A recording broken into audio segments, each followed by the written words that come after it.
महाराष्ट्रामधल्या आता काही घटना समोर आलेल्या आहेत, त्यावरचा हा खास व्हिडिओ आहे।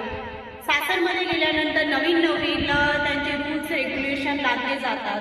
त्यांच्या जे काही गोष्टी आहेत, निगेटिव्ह असेल, चुकीच्या असेल, त्या गोष्टी मुलींना खाली मान घालून ऐकून घ्यावे लागतात। मुलींना घाबरण्याची गरज नाही, कोणाचंही ऐकून घ्यायची गरज नाही। हे कलियुग आहे।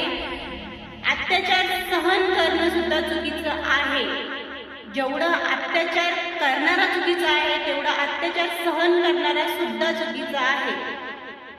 गीतामध्ये श्रीकृष्ण सुद्धा सांगतात की ज्या नात्यामध्ये तुम्हाला आदर नाहीये, किंमत नाहीये, त्या नात्याला तुम्ही जागीच फुल स्टॉप देऊन मूव्ह ऑन करू शकता। तो पाप नाहीये। तुम्हाला त्रास होत असेल त्या नात्यामध्ये, तर तुम्ही स्वतः त्या नात्यातून बाहेर पडा।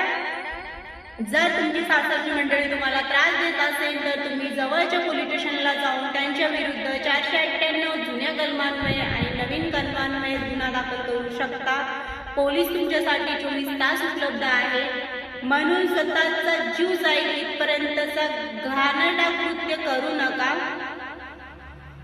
त्यांना दुसरी बायको भेटू शकते, दुसरी सून भेटू शकते, तुमच्या आई वडिलांना दुसरी मुलगी भेटू शकते का, हा विचार करा। म्हणून हा व्हिडिओ माझा त्या सर्व मातांसाठी आहे।